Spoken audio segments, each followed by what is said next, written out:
نحمدہ و نصلی و نسلم علی رسولہ الکریم اما بعد فاعوذ باللہ من الشیطان الرجیم بسم اللہ الرحمن الرحیم صلاۃ والسلام علیکہ یا سیدی یا رسول اللہ وعلی آلکہ و اصحابکہ یا حبیب اللہ۔ محترم ناظرین و سامعین، السلام علیکم ورحمۃ اللہ وبرکاتہ۔ ناظرین، جس طرح کہ آپ کو تھمبنیل سے اندازہ ہو گیا ہوگا کہ آج کے ہم اس موضوع میں گفتگو کریں گے تقلید کے حوالے سے۔ تقلید اہل سنت و جماعت پر اعتراض کیا جاتا ہے کہ آپ لوگ امام اعظم ابو حنیفہ کی تقلید کیوں کرتے ہیں؟ دنیا میں 4 ائمہ کرام ہیں جن کی تقلید کی جاتی ہے فقہی مسائل میں، قرآن و حدیث کی روشنی میں، جن میں امام اعظم ابو حنیفہ ہیں، امام شافعی ہیں، امام مالک ہیں اور امام احمد بن حنبل ہیں۔ تو بہت سارے ایسے لوگ ہیں کہ جن کی طرف سے ہم پر اعتراض کیا جاتا ہے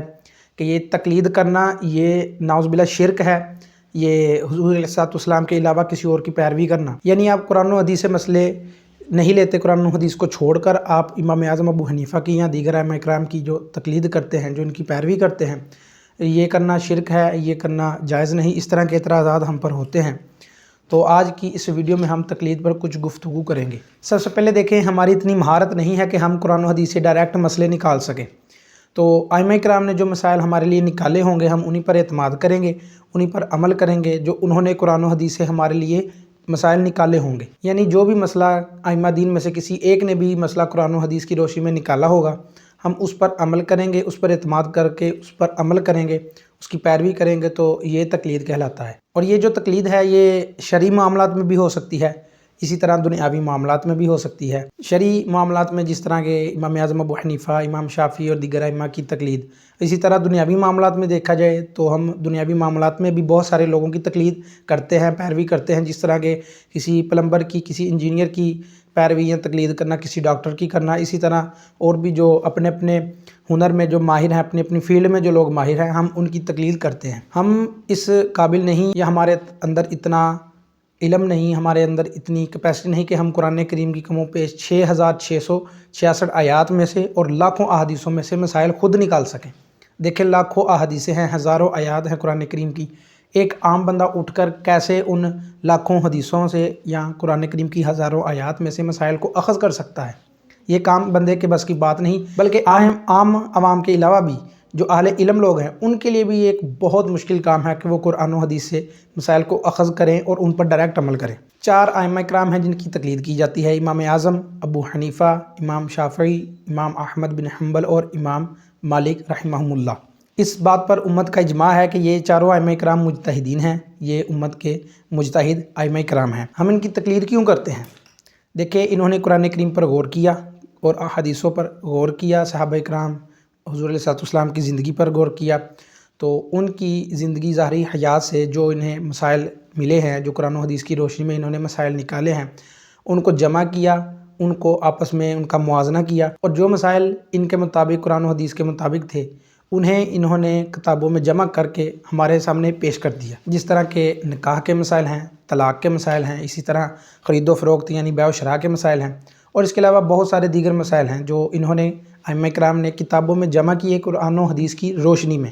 کوئی بھی ایسا مسئلہ نہیں جو انہوں نے اپنی طرف سے بیان کیا ہو، بلکہ یہ حضور علیہ السلام کی زندگی حیات مبارکہ کو انہوں نے دیکھا، صحابہ کرام کی زندگیوں کو دیکھا۔ بعض ان میں سے تو جس طرح امام اعظم ابو حنیفہ ہیں، انہوں نے صحابہ کی زیارت بھی کی ہوئی ہے، اس کے علاوہ بہت سارے اور بھی صحابہ کی زیارت دیگر ائمہ کرام نے بھی کی ہوگی۔ تو ان کی زندگیوں کو، قرآن و حدیث کو دیکھ کر پھر انہوں نے مسائل کو ہمارے لیے اخذ کیا ہے۔ ہمیں تو اتنی صلاحیت ہے نہیں کہ ہم خود مسائل کو نکال سکیں، تو انہوں نے قرآن و حدیث سے مسائل نکالے ہیں، اور ان سب کے پیچھے قرآن، حدیث، صحابہ کرام کی زندگی یا حضور علیہ السلام کی زندگی میں سے دلائل موجود ہیں، ان کو دیکھ کر ان کی روشنی میں ہی انہوں نے مسائل نکالے ہیں۔ اس کی ایک بڑی اہم مثال ہے کہ قرآن کریم میں اگر دیکھیں تو عدت کے حوالے سے جب عورت عدت گزارتی ہے، اس حوالے سے جو مدت بیان کی گئی ہے 1 سال بھی بیان کی گئی ہے اور 4 ماہ 10 دن بھی بیان کی گئی ہے۔ اب اگر ایک عام آدمی، عام انسان دیکھے گا تو وہ کس حدیث پہ عمل، قرآن کریم کی اس آیت کو لے کے قرآن کریم کی ان آیات میں سے کس پر عمل کرے گا؟ 1 سال والی پر یا 4 ماہ 10 دن والی پر؟ تو یہاں پر جو بعض لوگ ایسے جو کہتے ہیں کہ آپ ڈائریکٹ حضور علیہ السلام کی تقلید کریں، تو اب ان سے ایک سوال ہے کہ وہ بتائیں کیا ہم خود لاکھوں احادیثوں کو دیکھیں، ہزاروں قرآن کریم کی آیات کو دیکھیں، یا اس وقت کے جو معاملات تھے ان پر ہماری اس تک رسائی نہیں، ہم ان معاملات کو کیسے سمجھیں، یا ہم صحابہ کرام کی زندگی کے حوالے سے معلومات حاصل کریں، پھر ان سب کو اکٹھا کر کے ہم مسائل کو نکالیں۔ تو یہ کرنا آج کے دور میں، بلکہ پہلے بھی بہت مشکل کام تھا، آج کے دور میں تو مزید مشکل ہے۔ تو اس طرح کا معاملہ تو ہو نہیں سکتا، اسی لیے ہمیں کسی ایک کی تقلید کرنی ہوگی، پیروی کرنی ہوگی کہ جو ہمیں قرآن و حدیث کے روشنی میں مسائل نکال کر دے سکے۔ یہاں پر بعض لوگ یہ کہتے ہیں کہ آپ حضور علیہ السلام کی ڈائریکٹ براہ راست ان کی پیروی کریں، ان کی تقلید کریں۔ یہ بات کہنے میں تو بڑی آسان ہے کہ حضور علیہ السلام کی پیروی کریں،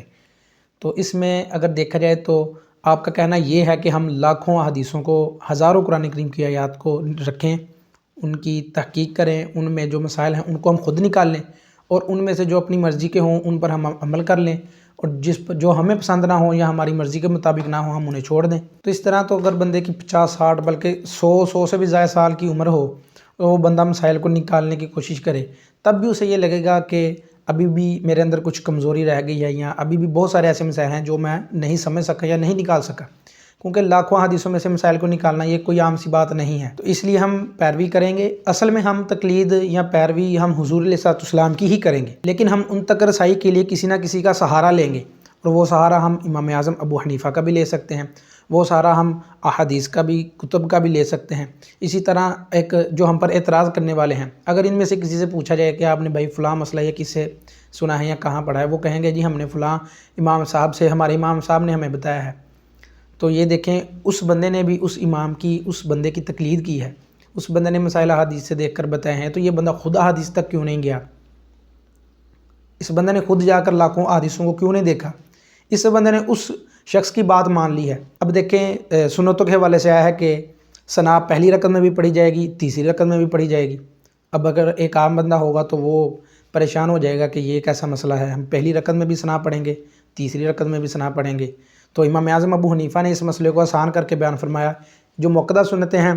ان میں پہلی رکعت میں ثنا پڑھی جائے گی، اور جو غیر مؤکدہ سنتیں ہوں گی ان میں تیسری رکعت میں بھی ثنا پڑھی جائے گی۔ انہوں نے احادیث مبارکہ سے دلائل لیے اور ہمارے لیے مسئلے کو واضح کر کے بیان کر دیا۔ اسی طرح اگر دیکھا جائے دوسری رکعت میں جب ہم تشہد میں بیٹھتے ہیں تو التحیات پڑھنے کے بعد درود پاک اور دعا بھی پڑھنی ہے، تو انہوں نے یہ بھی مسئلہ واضح کر دیا کہ غیر مؤکدہ میں یہ بھی ایسے کیا جائے۔ تو اگر آپ ڈائریکٹ دیکھنا شروع کریں گے یا مسائل نکالیں گے تو آپ کو یہی نظر آئے گا کہ قرآن حدیث مبارکہ میں ایک جگہ یہ بیان ہوا ہے کہ آپ پہلی رکعت میں ثنا پڑھیں گے، اور ایک جگہ یہ بھی ملے گا کہ پہلی اور تیسری رکعت میں بھی ثنا پڑھیں گے۔ عام بندے کا ذہن تو یہ سمجھنے سے قاصر ہو جائے گا، اس کے ذہن میں تو بہت سارے خیالات آئیں گے۔ یہ تو ایک چھوٹی سی مثال ہے، بہت ساری پیچیدہ مسائل ہیں جو احادیث میں موجود ہیں، جو بہت سارے ایسے معاملات ہیں حضور علیہ السلام نے وہ کیے ہیں، بعد میں ان کاموں کو کرنے سے منع فرما دیا ہے۔ تو واضح ہے کہ ہمیں کسی ایک کی پیروی کرنی پڑے گی، ہم ہر حدیث پر عمل نہیں کر سکتے۔ جو احادیثیں ایک دوسرے کے مخالف ہوں، متبادل ہوں، ان پر ہم کس طرح عمل کریں گے؟ اگر ہم ایک پر عمل کریں تو ہم لگے گا کہ ہم دوسری حدیث کی مخالفت کر رہے ہیں، اسی طرح اس پر عمل کریں گے تو لگے گا ہم دوسری حدیث کی مخالفت کر رہے ہیں۔ تو اسی طرح ہم کسی ایک کی پیروی کریں گے کہ جو ہمیں قرآن و حدیث سے مسائل نکال کر دیں گے جن پر ہم عمل کریں گے۔ اس حوالے سے اگر آپ میں سے کسی کے ذہن میں کوئی سوال ہو تو وہ آپ نیچے کمنٹ کر سکتے ہیں، انشاءاللہ اس کا بھی جواب دے دیا جائے گا۔ اللہ تبارک و تعالی ہمیں ہمیشہ حق اور سچ بیان کرنے اور سننے کی توفیق عطا فرمائے۔